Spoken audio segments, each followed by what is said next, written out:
Everyone tells you the hard part of manifestation is starting. They are wrong. The hard part is the Thursday in February, 4 months in, when a coworker shows you her engagement ring at lunch and nothing of yours has moved. That is the day you want to stop trying. That is the conflict. Let me tell you a story. Her name is Sarah. She is 32. She is sitting in her Honda in the driveway of her apartment building. Her hands are still on the wheel. The engine is off. She has been sitting like this for 11 minutes. Inside her bag is a journal with 4 months of affirmations in it. On her phone is a text from her sister asking how she's doing. In her head is the sentence she has not said out loud yet. I don't know if I can do this anymore. Here is what happened at work today. Megan, 3 chairs down, 2 years younger, came back from lunch with a diamond on her left hand. Everyone crowded around. Sarah crowded around. She said the right things. She hugged her. She asked about the proposal. Megan met him on Hinge in June. Sarah has been on Hinge since March. When Sarah got back to her chair, her next patient was already reclined, and she put on her loops, and her hands did not shake, and that was almost the worst part. Because 4 months ago, before Kevin stopped answering her texts, before she started the journal, before any of this, 4 months ago she would have cried in the parking lot. Now she just drives home and sits in the car. This is the part of manifestation nobody warns you about. You start because you are in pain. The journal helps. The affirmations help. Then the weeks become months. Life around you keeps not rearranging, and the person does not arrive. What replaces the pain is worse than the pain. It is the slow erosion of believing it is ever going to. The real wound is not the wanting. It is the messy middle. The day your faith in the practice runs out before your need for it does. She gets out of the car. She carries her bag up the stairs. She unlocks the door. The apartment is clean because she cleaned it on Sunday in case. She puts the journal on the kitchen table and opens it to a fresh page. Her pen hovers. For 4 months, every page has started the same way. I am open to love. I am someone a good man chooses. Tonight she cannot write it. Tonight the words feel like a lie she is telling a child. She writes one sentence instead. I don't know if I can do this anymore. And then, because she is still the kind of person who writes things down, she writes another one underneath it. What would make me stay one more day? The practice only fails if you quit, and you quit when the bar is too high. Sarah's bar in October was, manifest a relationship. By December it was, meet someone by Christmas. By January, a first date. Every bar she set, reality missed.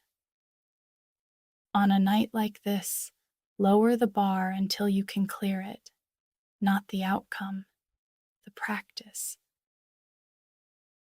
Sarah puts down the pen. She opens her phone. Her screen time says she checked Hinge 11 times today. She checked her old texts with Kevin twice. She did not notice either thing while she was doing it. This is the trap. Wanting becomes waiting. Waiting becomes watching. Watching becomes the whole life. If you cannot tell the difference between wanting your person and waiting for your phone to light up, the practice has become surveillance. And that is what 4 months of Sarah's tiredness is made of. On a night like this, the outside is a closed door.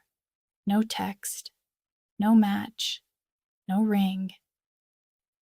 If outside is all you are measuring, tonight is the night you quit. So measure something else. Measure inside. Sarah sits with this. She thinks back over the 4 months, not the outside, the inside. In October, she could not look at a couple on the street without her chest tightening. Tonight, she hugged Megan and meant it. In October, she texted Kevin every third night. She has not texted him since January. In October, she thought being alone at 32 meant something was wrong with her.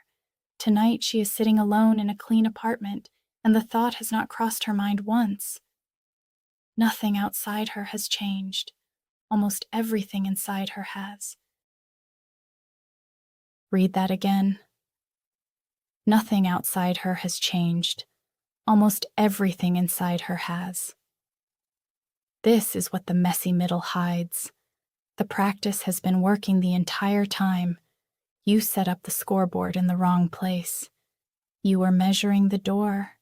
You should have been measuring yourself. Sarah is not the woman who started journaling in October. That woman would have been devastated by Megan's ring. This woman drove home. A bad day is not a verdict on the practice. A bad day is a bad day. Manifestation does not require you to feel faith every night. It requires you to show up on the nights when you do not. The practice that survives is the one you are allowed to do badly. Sarah looks at her journal. 4 months of affirmations. Pages and pages of, I am open to love. Tonight she cannot write that sentence, so she writes a different one, shorter, truer for the night she is actually in. Today was hard, and I stayed. She looks at it. It does not feel like a lie. It feels like the first honest sentence she has written in weeks. That sentence is the practice tonight, not the vision, not the outcome, not the person, just the staying.